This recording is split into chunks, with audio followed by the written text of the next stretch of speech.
사람은 살아가면서 참 여러 가지 일을 겪기 마련이죠. 저에게는 너무 멀다고 생각하는 일이 저에게도 일어났는데 오늘은 제 이야기를 한번 해보도록 하겠습니다. 나름 그렇게 잘 살았던 건 아니지만 어릴 때부터 피아노를 치는 것을 너무 좋아했던 저는 부모님께 이야기해서 피아노를 배우기 시작했습니다. 그래도 딸이 좋아하는 것이라고 해서 힘들었지만 최선을 다해서 밀어주시려고 노력을 해주신 저희 부모님에게 너무나도 감사하게 생각했고, 저도 그런 노력을 알기에 더욱더 열심히 배우기도 했었죠. 연주회도 하고 나름으로 열심히 커리어를 쌓아 올리면서 살아갔고, 대학도 제가 원하는 곳으로 진학할 수 있었습니다. 대학을 가니 더욱더 큰 세상이 펼쳐졌고 저에게는 새로운 세계였죠. 그러던 어느 날 아버지께서 저에게 내 친구가 하나 있는데 어릴 때부터 보고 자랐던 친구가 장난삼아 했던 말이긴 하지만 아들이 하나 있어서 사돈 맺자고 이야기를 한 적이 있다. 강요는 아니지만 우연히 그런 이야기가 나와서 그런데 좋은 인연일 수도 있으니 한번 만나보지 않겠냐? 하며 조심스럽게 물어보더라고요. 한번 만나보라는 말에 저는 흔쾌히 수락을 하게 되었답니다. 당시만 해도 저는 음대생들 때문에 꽤나 눈이 높았고 그저 한번 시간을 내어서 만나러 간다, 차를 한잔 하러 간다 하는 생각이었기에 그다지 부담감도 없었어요. 그때 당시에 그 사람에 대해서 들었던 것은 요리를 하는 사람이다, 이 정도였습니다. 솔직히 관심도 없어서 그렇게 크게 생각을 하지 않았던 것 같아요. 다른 이야기를 했던 것 같은데 건성으로 들어서 잘 기억도 나지 않습니다. 그렇게 드디어 그를 만나러 나갔는데 그는 정말 멀리서 봐도 후광이 보일 정도로 저의 이상형이었어요. 물론 지금 연예인들처럼 잘생겨서 후광이 나온다는 게 아니라 정말 저에게 너무나도 멋져 보이는 사람이었죠. 제가 꿈에서 볼 법한 사람이었다고 해야 할까요? 정말 그냥 딱 저의 이상형이라고 하면 될 것 같네요. 첫날의 떨림은 아직까지도 잊지 못하는 것 같습니다.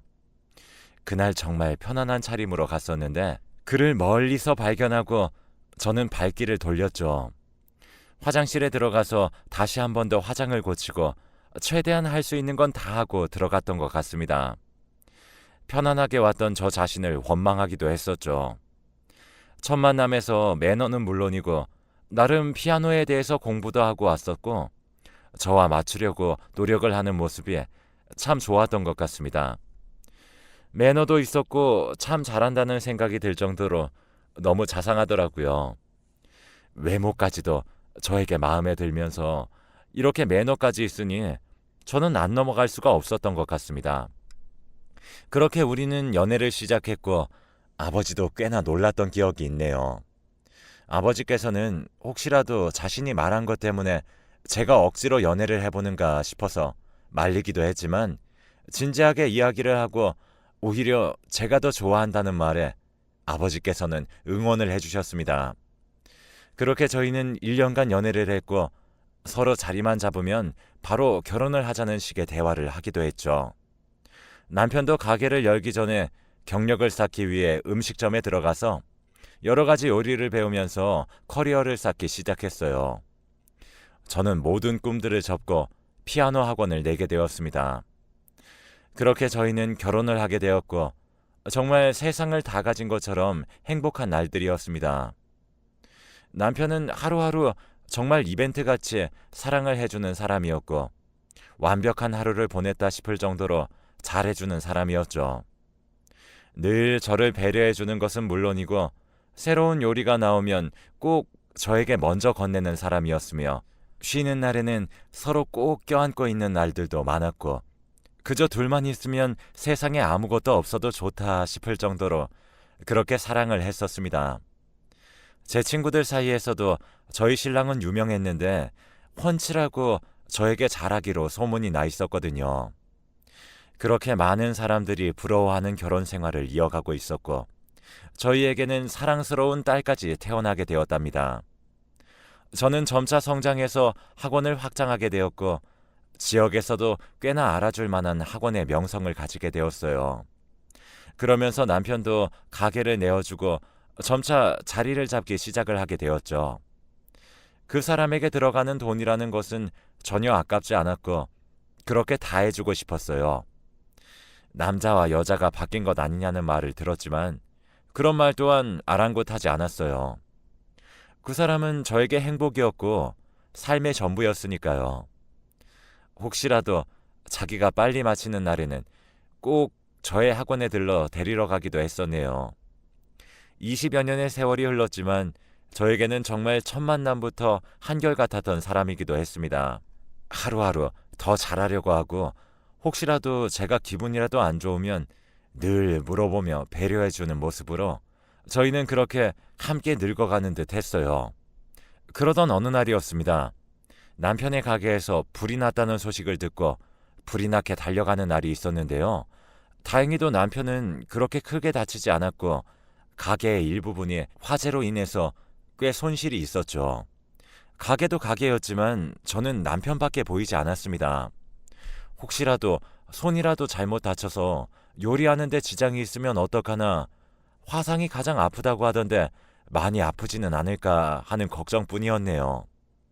많이 다치지 않은 것을 확인하고 저는 남편과 함께 병원에 다녀오게 되었는데 다행히도 입원은 하지 않았어요. 다만 안정이 중요해 며칠 가게를 열 수 없었죠. 집에 있는 시간이 생겼습니다. 그렇게 화재 때문에 자신도 다쳐놓고도 저에게 미안하다고 하는 남편이었어요.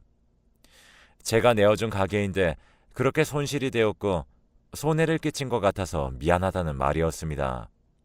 저는 당신만 크게 다치지 않았으면 됐다며 액땜했다는 셈치고 수리하고 새롭게 인테리어해서 다시 시작하면 된다고 남편을 다독거리기 시작했어요.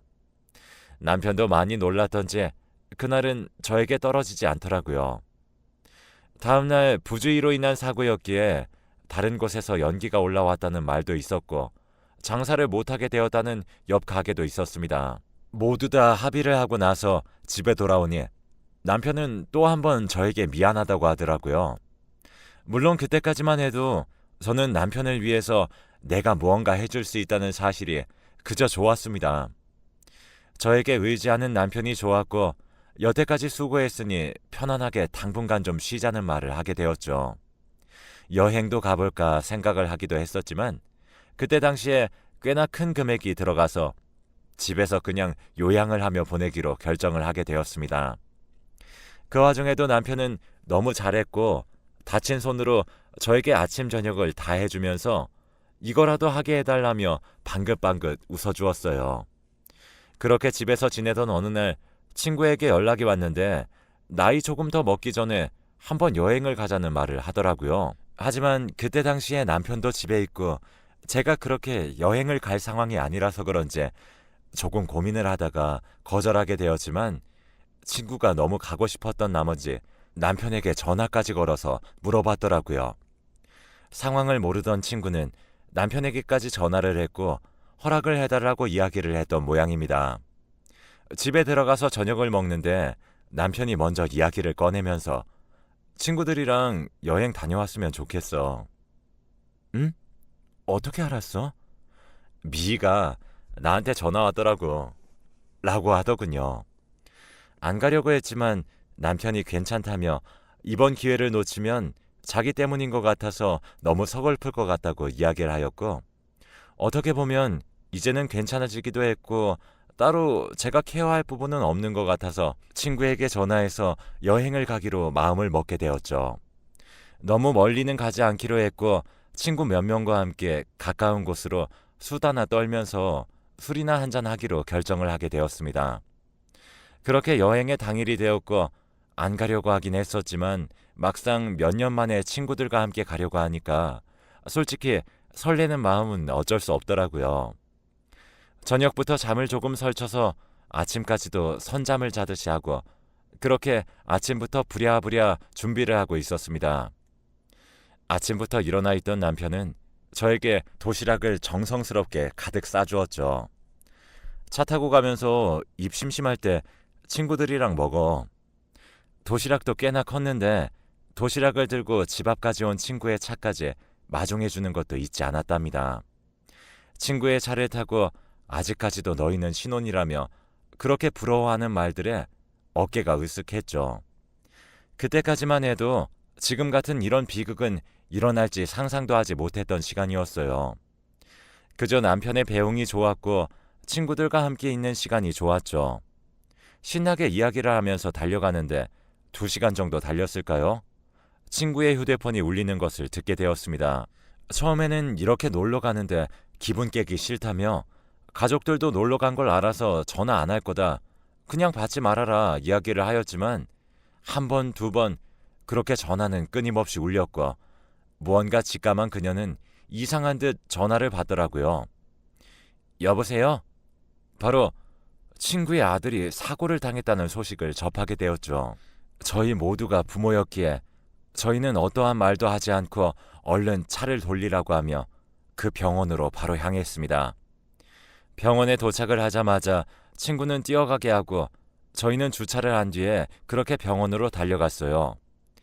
다행히도 친구의 아들은 그렇게 많이 다치지 않았고 단지 많이 놀랐던 모양이더라고요. 애가 멍하게 있는데 그 모습을 보기만 해도 마음이 찢어졌습니다. 그렇게 저희는 친구를 데려다 놓고 다음을 기약하며 헤어지기로 했어요. 이러한 사고도 있었는데 괜스레 갔다가 안 좋은 일이 생기면 모든 것이 그 탓이 될 것만 같았거든요. 가지 말라고 하는 하늘의 뜻인가 봐. 이렇게 좋게 이야기를 하면서 우리 다음 달에 한 번 더 계획을 잡아보자 하고 이야기를 하게 되었죠. 저는 남편에게 전화를 할까 말까 망설이다가 갑자기 제가 나타나면 얼마나 기쁠까 하는 생각으로 전화 없이 집으로 돌아가게 되었습니다. 도착을 해서 도어락을 열고 집으로 들어가는데 엄청 큰 TV 소리가 들려왔어요. 저는 남편이 있나 보다 싶어서 얼른 문을 열고 들어갔습니다. 문을 여는 순간 정말 모든 시간이 멈췄다고 해도 믿을 만한 느낌이었습니다. 사람이 서늘해지고 소름이 끼치면 지나가는 공기 온도까지 몸으로 느낀다고 하죠. 정말 딱 그 느낌이었습니다.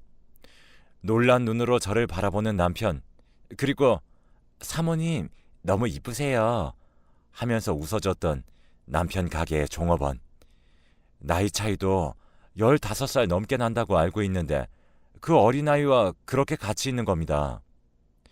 제가 어리고 이쁘다고 했던 것도 기억나고 그리고 남편이 했던 말도 그대로 기억나요. 예쁘긴 어린 거지. 당신이 훨씬 더 예뻐. TV 소리를 크게 틀어 제가 오는 것도 알지 못하고 저희 집의 소파에 다정하게 앉아있는 그들의 모습을 보게 되었습니다. 꿈 같은 현실에 마주한 저는 정말 아무것도 할 수 없었고 한 몇 분간은 그들도 정적, 저도 정적이었던 것 같아요. 현실이 믿기지 않으니까 사람이 벙찐다는 말이 실감이 나더라고요. 그리고 어느 정도 정신을 먼저 차린 건 남편이었죠. 갑자기 그 아이를 얼른 떼어놓고 저에게 다가와서 싹싹 빌기 시작하더라고요. 첫 마디가 뭔 줄 아세요? 가게 정산할 게 있어서 잠시 들렸는데 여보도 없고 해서 잠시 같이 TV를 봤고 먹을 것도 해먹었어 라고 했습니다. 절대 오해할 만한 사이가 아니라고 하더라고요. 누가 종업원과 사장이 가정이 있는 집에서 TV를 봅니까? 다정하게 앉아 있었는데 눈이 달린 짐승이라도 불륜 관계인 건 알 수 있는 상황이었어요. 그렇게 남편이 이야기를 하자 종업원은 맞장구를 치듯이 소파에서 일어나 저에게 무릎을 꿇고 오해할 상황 만들어서 죄송하다 하더군요. 저는 본능적으로 남편의 핸드폰이 보였고 저는 남편의 핸드폰을 낚아챘습니다. 남편에게 비밀번호가 뭐냐고 소리 지르고 결국 남편은 비밀번호를 알려주더군요. 저는 비밀번호를 풀어 최근 기록에 있는 번호에다가 당장 전화를 걸었죠. 그랬더니 정말 당연하다는 듯이 침대 쪽에 있었던 종업원의 폰에서 전화가 울리더라고요. 침대 쪽으로 다가가서 그 여자의 핸드폰을 집으니 남자친구라는 문구가 떴어요. 번호도 남편 것이 맞더라고요. 그제서야 인정하고 싹싹 비는 두 사람이었습니다. 정말 혼이 나간다는 말을 제 남편에게 쓰게 될 줄은 상상도 못했던 것 같아요. 휴대폰을 뒤져보니 정말 오래전부터 연락을 했더라고요. 제가 핸드폰을 안 보는 것도 알고 딱히 연락을 지우지도 않았습니다. 제가 여행 간다는 걸 제가 친구와 약속한 그날에 남편은 쪼르르 달려가 이 친구에게 집으로 오라고 연락을 했더라고요. 불이 나는 바람에 그동안 보지도 못했을 테니 정말 기가 막히고 뒷골이 당겼습니다. 만난 지도 꽤나 된 것 같더라고요. 그렇게 모든 사실을 알자 다리가 풀린다는 것을 경험했습니다.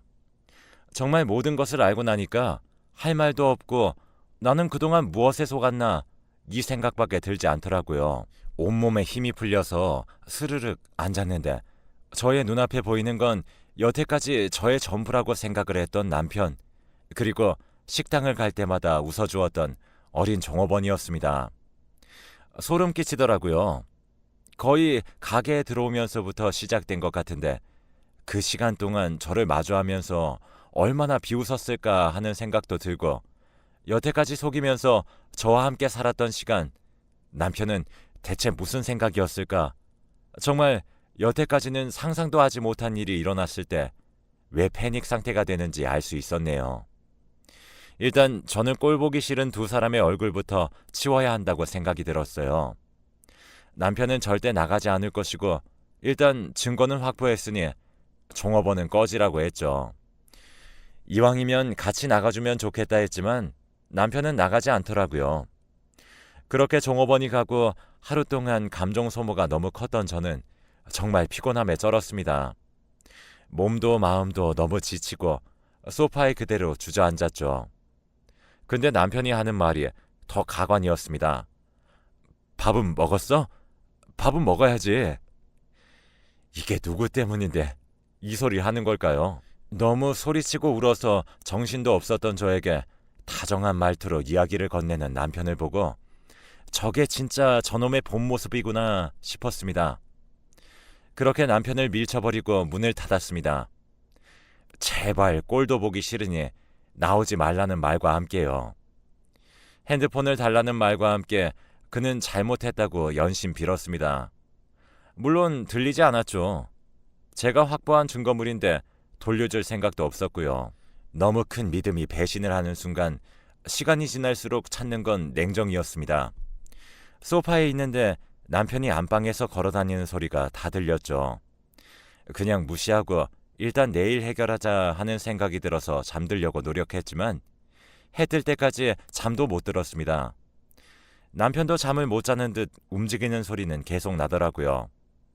그렇게 아침이 되었고 아침 일찍 초인종이 울리는 소리에 저도 모르게 잠에서 깼어요. 초인종 소리에 문이 벌컥 열리는 소리가 들렸어요. 남편도 자다 일어난 모양새였고 문을 열고 현관을 향해 뛰어가더라고요.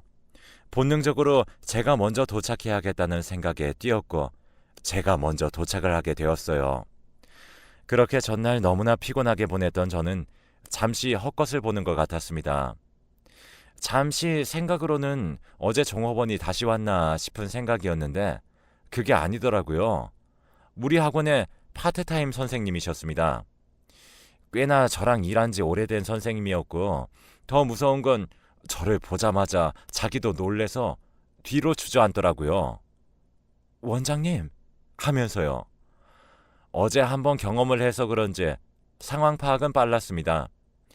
뒤에서 들리는 옅은 남편의 한숨 소리가 들렸고 저는 피아노 선생님의 핸드폰으로 전화를 걸어봤습니다.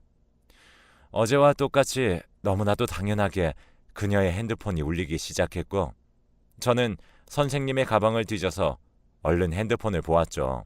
달링이라고 적혀 있더라고요. 그때 스쳐 지나가는 건 남자친구라며 전화를 받았던 적이 있다는 것이었죠. 어렴풋이 본 기억도 나는 달링, 그게 제 남편이었습니다. 간도 크게 제가 너무나도 믿고 있다는 것을 알고 제 옆에서도 봤고 서로 대화도 하면서 이야기를 했던 것이었죠. 정말 머리끝에서 화가 폭발했어요. 선생님들 앞에서 남편 자랑을 얼마나 했었는데 그녀는 그걸 보고 얼마나 비웃었을까요? 하필이면 바람도 제가 모두 다 아는 사람이라 그게 더욱더 소름 끼쳤습니다. 선생님이 무릎을 꿇고 비는데 아파트 사람들 볼까봐 너무 쪽팔려서 무작정 잡고 안으로 끌고 들어왔습니다. 알고 보니 어제는 그 종업원과 시간을 보낼 생각이었고 오늘은 선생님과 있을 예정으로 연락했더라고요. 정말 기가 차죠. 그러니까 제게 핸드폰을 돌려달라고 한 거였어요. 계획과 달리 제가 일찍 돌아왔으니까요. 선생님은 제 일정도 알고 있었기에 약속한 시간보다 훨씬 더 일찍 집으로 왔다고 합니다. 저는 그때부터 입을 다물었습니다. 남편이 잘못했다고 비는데 정말 초점 없는 눈으로 그를 바라봤어요. 여태까지의 내 시간, 나의 가정, 모든 것을 파괴해버린 나쁜 놈. 두 여자와의 외도 증거까지 확보하고 나니까 정말 보이는 것도 없고 더 상종할 가치를 모르겠더라고요. 사람이 너무 믿었다면 그 사람의 밑바닥을 봤을 때 정말 해탈하고 분노도 증오도 없습니다. 화도 낼 가치가 없다고 생각이 들기도 하고요. 그렇게 저는 소송을 하겠다고 하고 더 이상은 한 집에서 살 수가 없어서 그를 쫓아냈습니다. 집도 제가 산 것이고 딱히 남편이 챙겨갈 것도 없어서 정말 캐리어에 옷만 가득 챙겨 나가더라고요. 법원에서 봤을 때는 정말 거지 차림으로 나오는데 돈도 없어지니 그 여자들도 다 버렸던 모양입니다. 그렇게 저는 소송에서 이겼고 그와 이혼을 하게 되었어요. 저의 결말이 이렇게 될 거라고 예상치도 못했었는데 정말 하나부터 열까지 모든 것을 부정해야 해서 힘이 들더라고요. 그때의 불륜 현장을 발각한 모습이 아직까지도 소름 끼치고 생생하게 꿈에서도 나오는 중입니다. 그때 친구의 아들이 다치지 그랬다면 나는 아직 아무것도 모른 채 그와 행복하게 살았을까요? 그리고 그는 평생을 속이면서도 끝까지 나와 함께 살기는 했을까요? 어떻게 보면 신이 마지막으로 저에게 주신 기회가 아니었나 하는 생각이 한편으로는 들기도 합니다. 만약 평생을 몰랐다면 저는 평생 그렇게 아무것도 모른 채로 살았을 테니까요. 아버지에게는 아직까지 말도 못했습니다. 그저 성격 차이라고만 했어요. 너무 답답한 마음에 한 번쯤은 이렇게 이야기를 해보고 싶었습니다. 그나마 이렇게 말을 하고 나니 조금은 속이 풀리는 듯 하네요. 긴 글 읽어주셔서 정말 감사하고 글을 읽어주시는 모든 분들께 마음의 평화와 행복이 가득하시길 바랍니다.